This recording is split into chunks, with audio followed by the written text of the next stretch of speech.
Alors, dans l'article de Tangiawa, ni n'est pas s'est passé si cool. Joseph Kabila a utilisé Dan Getler. Dan Getler a Aminaï. Il y a comme messager au niveau d'Israël. Service de renseignement au Kabila a utilisé Makasi Ezaki Mossad. À travers Mossad, il y a des informations, tout. Parce que Mossad a collaboré dans l'État. Il dit que non, Benjamin Netanyahu a bien saqué une fois qu'il est pour une visite d'État.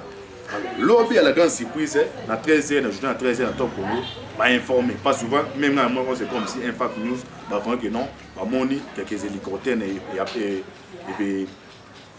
pénétrer le périmètre à Kinshasa. Alors, dossier tout le monde, question tout se poser. L'hélicoptère wana et nangonga oyo pour nani.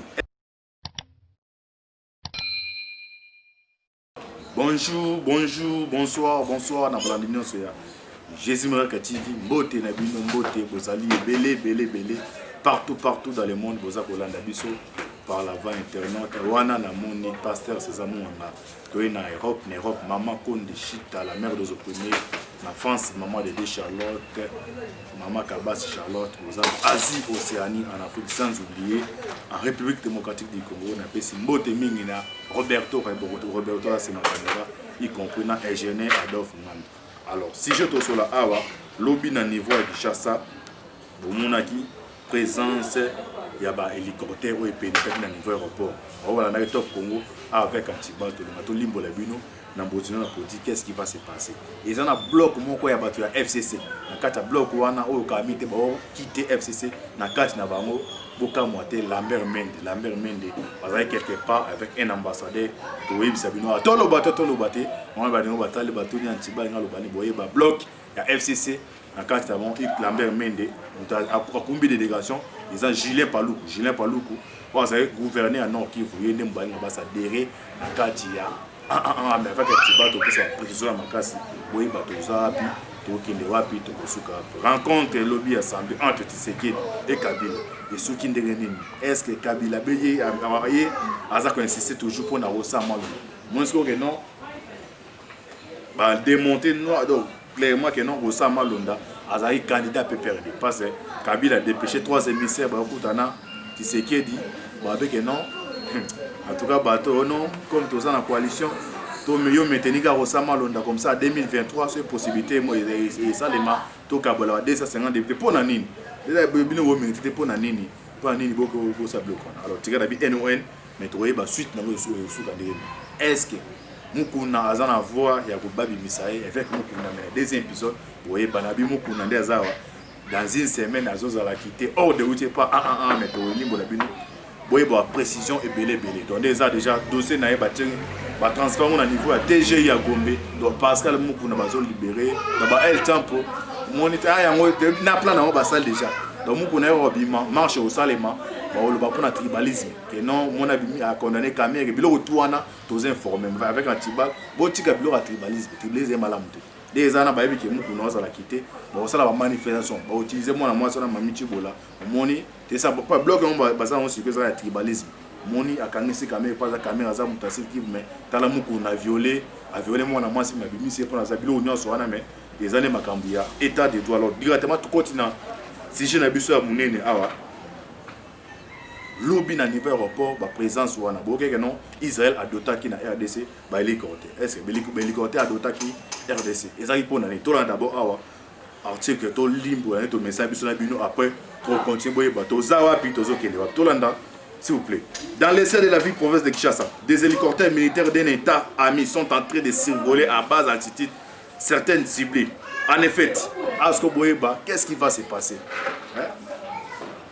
John nous bien une délai. Tu as beau ça remise et reprise, mais ça a mis ça à Wana à John. Parce que tu sais que la PC, ordre, arrêter, soutenir aux Andés. John nous, bloqué pour la frontière qu'on a monté au Mazad. Pour eux, c'est pas ça pour comprendre tout ça. En effet, le survol d'une ferme agricole qui est sise à 50 km de la ville province de Kinshasa et de certaines résidences privées. Bon, mon Kabila, Migora Zotambola avec des montres. Mon anniversaire au Livre Awa, afin de faire des montres. Montre à géolocalisation à GPS. Pourquoi comme comporter bleu courant? Mon but de se mettre dans tout ça comme prophète. Mon to prêcher les bino évangile to bino ba el temple bo se repentir mais bon za nareta ba regretter makasi Kabila zola ta de montre normalement que ça 10 pèses ça ba tumba pesi et puis dans un minute ça calculé à rose esika monta dépasser à moins que soit coûte en Tshisekedi mais à esika monta va dépasser 40 à 1 heure de temps. Alors pourquoi biloko non so wana mais bon comprendre esika to ke ko chiter boye ba que non plan mo que ça déjà en cours na plan wana avant tout comme septembre mutu mo rolé mais bande comme ça ba comprendre muso bazo comprendre tens ba chada ba la marque de la bête mais yo ndeko otala nga yo zali membre ya FCC era yango comprendre Totanga lopoto comme ça émission ya lingala to limbola bandeko to bazali balandaka Jésus marque tiboyeba tozawapi tozokenda. En effet, les servants d'une ferme agricole qui est 6 à 50 km de la ville province de Kinshasa et de certaines résidences privées est en train de créer la panique dans les chefs des dirigeants du régime de l'AFDEL devenus FCC qui sont tous saisis par la peur et la panique. Cette mini-manœuvre militaire n'a pas été annoncée aux affairistes du régime criminel au Congo qui ne sont plus au courant de quoi que ce soit sur l'étiquette politique nationale. Ces individus sont en train maintenant de subir les choses qui de contribuer à leur réalisation. En dehors du commandement suprême des forces armées de la République démocratique du Congo, ni ne connaît le jour ni l'heure que la prise de corps de certains dirigeants du régime criminel de l'AFDEL au Congo, devenus FCC qui sont réclamés par la justice internationale, seront organisés pour mettre fin à l'impossible de ces conglomérats des aventuriers sans foi ni loi. Alors, dans l'article de Tangiawa, ni n'est pas se passer sikoyo. Joseph Kabila a utilisé Dan Getler. Dan Getler a Aminaï. Il est comme messager au niveau d'Israël. Service à renseignement au Kabila a utilisé Makasi Ezaki Mossad. À travers Mossad, il a des informations tout. Parce que Mossad a collaboré dans les États-Unis.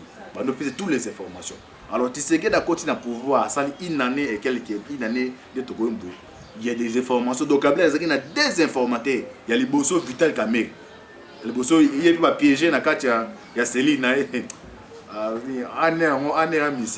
y a les bossos Kamel aux hommes. Premier informateur à Kabila. La réflexion est bien, après ça, émission, mission éliminée. Les ballons sont alignés en présence. C'est Kamel.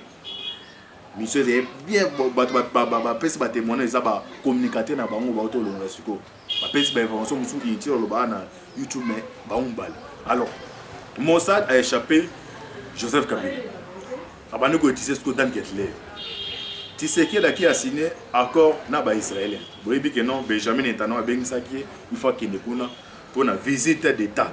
Alors, lobby à la grande surprise, na 13h, na journée à 13h dans Top Congo, va informer. Pas souvent, même là, c'est comme si un fact news, va voir que non, va monter quelques hélicoptères et pénétrer le périmètre à Kinshasa. Alors, dossier tout autour na question tout se poser. Hélicoptère wana et na ngonga oyo pour nani. Est-ce que na Kinshasa guerre ezali, depuis que guerre ezali au niveau est. Ni neza ko se préparer sur quoi. Kabila Kombo Moeza Waza Premier ministre Xavier Bonani. Il n'est pas remplacé Ilunga Lukam. Voilà mon frère FC ça tout na bien tibalo. Tout fungwa na pour Xavier Bonani. Il n'est pas choisi pour na remplacer Ilunga Lukam. Parce que selon les informations, on va penser qu'on a gagné Ilunga za mukolo. Comme mukolo obanga tubani na Tshisekedi. OK, attends moi na 12 ans. Dossier de changer Tshisekedi ngazana apesi ba orientation mususu. Mikubilo museza wa marqué ba to bato ba carte ba tibal yo mabino to comme ça plus de formation. On les la ba chaîne abino ya YouTube au lobiango. Nga pesi qu'on a ça ici voyez. Ma bouche là va me tuer de faire français zali. Faut de pesa abino de après quelque chose c'est préparer sur quoi et ça libre. Est-ce que les hélicoptères wana baye pour nanani baye ko sala nini? Est-ce que Kabila il sera aux arrêts? Bloc ya ba mende na ba palou pourquoi ba décider ba quitter FCC?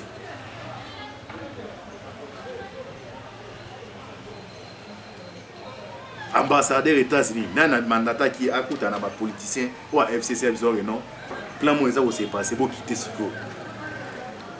Informateur c'est fait ça nga nommé informateur ni ne ko s'est passé tout dernier point où vous comprendre des mentions les autres qui nil.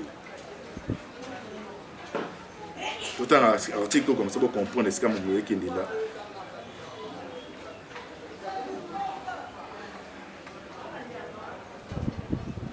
Ok.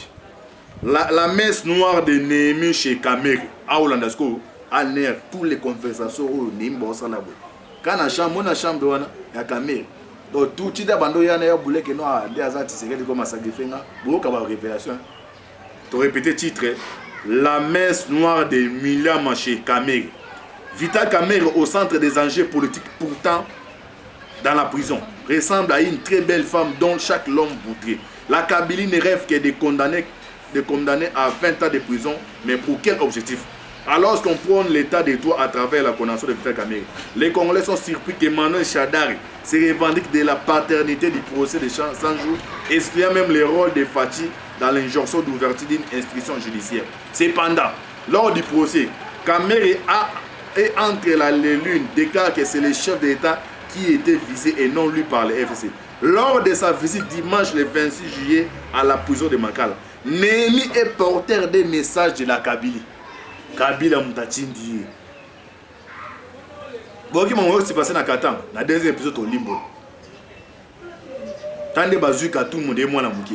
Que non, Toyo Kanabiso Bakatang. Bon, qui sorti médiatique il y a Kyungu. Bon, Bakatang, ils ont un missile pour la trahison. Kyungu va appeler ce moment à poste, on met la déclaration Kyungu Sali. Dans le deuxième épisode au Limbo, donc, quand tu es bête, donc Kabila, moi, on a laissé Bandeko. Peut-être que vous finissez que non, mais la classe, on me compte la stratégie, baza ma casse la stratégie. Ba senti que non ali au tigre donc non ngobwe. Ba ngo ba oza livrer pas ba jusqu'au bali na Kamere Moïse. A titre ba izima kati.